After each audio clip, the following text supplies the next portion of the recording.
Hello guys, ഇന്നൊരു സൂഷിക്കഥയാണ് നിങ്ങളോട് പറയാൻ പോകുന്നത്. അതിനായിട്ട് ഇന്ന് ഞങ്ങൾ എത്തിയിരിക്കുന്ന ഒരു ഹോങ്കോങ് ഫാമിലി റെസ്റ്റോറൻറ്റിലേക്കാണ് കേട്ടോ. അപ്പോൾ നിങ്ങൾ വിചാരിക്കും ഞങ്ങൾ ഹോങ്കോങ് എത്തിയെന്ന്. പക്ഷേ ഞങ്ങൾ ഹോങ്കോങ് അല്ല, ഞങ്ങൾ എത്തിയിരിക്കുന്നത് ബാംഗ്ലൂരാണ്. ഞങ്ങൾ 3 സിസ്റ്റേഴ്സും കൂടി കുറേ നാളുകൾക്ക് ശേഷം കറങ്ങാൻ വേണ്ടി വന്നിരിക്കുകയാണ് കേട്ടോ.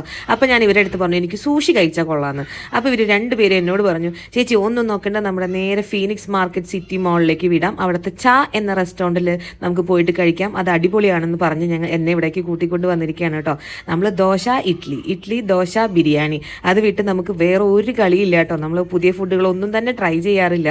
അപ്പോൾ ഈ സാധനത്തിൻ്റെ പേരെന്താണെന്ന് ചോദിച്ചാൽ എനിക്കറിയില്ല പറയാനായിട്ട്. ഇതൊക്കെ സിസ്റ്റേഴ്സാണ് ഓർഡർ ചെയ്തത്. എനിക്ക് ഈ സ്റ്റിക്ക് വെച്ച് കഴിക്കണത് തന്നെ ഒരു വലിയ ടാസ്ക് ആയിരുന്നു. ഇത് കഴിക്കുമ്പോൾ നമുക്കൊരു മോമോ എഫക്റ്റ് ആണ് കേട്ടോ. അതൊരു ചിക്കൻ്റെ ഐറ്റംസ് ആയിരുന്നു, കുഴപ്പമുണ്ടായിരുന്നില്ല. അത് കഴിക്കാൻ ഓക്കെ ആയിരുന്നു. അതിൻ്റെ കൂടെ 2-3 ചട്നീസൊക്കെ ഉണ്ടായിരുന്നു കേട്ടോ. പക്ഷേ ഈ സാധനത്തെ എടുക്കാനാണ് പാട്. മറ്റേ സിനിമയിലൊക്കെ പറയില്ല, അതുപോലെ തന്നെ ഇങ്ങനെയൊന്നും അല്ലടാ എന്നാണ് എനിക്ക് ശരിക്കും പറഞ്ഞു കഴിഞ്ഞാൽ ആ സമയത്ത് ഓർമ്മ വന്നു. ഞാൻ എന്നിട്ട് സിസ്റ്റേഴ്സിൻ്റെ അടുത്ത് അത് പറയും കൂടി ചെയ്യുമായിരുന്നു, ഇതൊന്നും എളുപ്പമല്ല കേട്ടോ, ഇതിലും ഭേദം എൻ്റെ ഫോർക്ക് വെച്ച് കഴിക്കുന്നതാണ് എന്നൊക്കെ.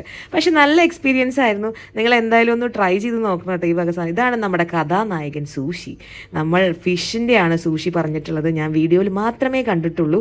പക്ഷെ ഫൈനലി ഇത് ഞാനും തന്നെ ട്രൈ ചെയ്യാൻ പോവുകയാണ്. എനിക്ക് നല്ല പേടിയുണ്ട് എങ്ങനെ ആയിരിക്കും ഇതിൻ്റെ എഫക്റ്റ് എന്ന്. കാരണം പല ആൾക്കാരും അത് കഴിക്കുമ്പോൾ കുഴപ്പമില്ല എന്നും, പല ആൾക്കാരും അത് ഓൺ ദ സ്പോട്ടിൽ ടിഷ്യൂലേക്ക് തുപ്പണമെന്നും ഞാൻ കണ്ടിട്ടുണ്ട്. അതുകൊണ്ട് തന്നെ എനിക്ക് ഭയങ്കര പേടിയുണ്ടായിരുന്നു ഇതെങ്ങനെ ഇരിക്കുന്നു.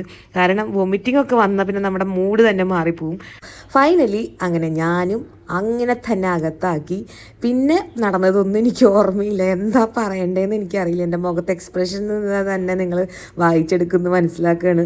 കാരണം എന്താ പറയുക, പുളി, ഉപ്പ്, എരിവ്, മധുരം, എന്തൊക്കെയോ ഉണ്ട്. കടുകണ്ണ ടേസ്റ്റൊക്കെയാണ് മുന്നിൽ നിൽക്കുന്നത്.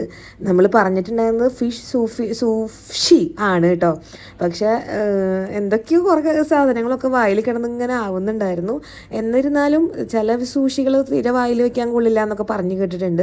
ഇത് അത്രയ്ക്ക് പ്രശ്നമില്ല കേട്ടോ. പക്ഷേ ഇതിൻ്റെ ഫിഷ് പച്ചയാണോ എന്ന് എനിക്കൊരു സംശയമുണ്ട്. ഇനി നെക്സ്റ്റ് ട്രൈ ചെയ്യാൻ പോകുന്നത് വീണയാണ് കേട്ടോ. അവൾക്കും വലിയ കുഴപ്പമില്ലാണ്ട് മസിലൊക്കെ പിടിച്ച് അങ്ങനെ അങ്ങോട്ട് ഇറക്കിയെന്ന് തോന്നണേ. അവൾ മുഖത്ത് തീരെ എക്സ്പ്രഷൻസ് ഒന്നും കണ്ടില്ല കേട്ടോ. കുഴപ്പമില്ലാന്ന് തോന്നുന്നു. ഇനി അടുത്തത് ശ്രുതിയാണ് കഴിക്കാൻ, അതെൻ്റെ 2ാമത്തെ സിസ്റ്ററാണ്. അവളും അതുപോലെ തന്നെ അകത്താക്കി, വലിയ കുഴപ്പമൊന്നും ഉണ്ടായിരുന്നില്ല. പക്ഷേ എനിക്ക് കുറച്ച് ബുദ്ധിമുട്ടുണ്ട്, എന്നാലും കുഴപ്പമില്ല കേട്ടോ. പക്ഷേ ഇത് പച്ചയാണ് ഇതിൻ്റെ ഫിഷ് എന്ന് പറഞ്ഞപ്പോഴാണ് എനിക്ക് ശരിക്കും പറഞ്ഞു കഴിഞ്ഞ് കഴിഞ്ഞാൽ ഓക്കാനം വന്നത്. ഇതിൻ്റെ ഉള്ളിലിരുന്ന സാധനമൊക്കെ പച്ചയത്ര. അപ്പോഴാണ് കേട്ടോ ഞാൻ. പക്ഷേ ഇതുപോലത്തെ ഫുഡൊക്കെ നിങ്ങളുടെ ജീവിതത്തിൽ ഒരു പ്രാവശ്യം ട്രൈ ചെയ്യുന്നത് നന്നായിരിക്കും. ഇനി ബാംഗ്ലൂർ വീഡിയോസ് ആയിരിക്കും അടുത്തത്. അപ്പോൾ അടുത്ത വീഡിയോ ആയിട്ട് വീണ്ടും വരാം. Tata, bye bye.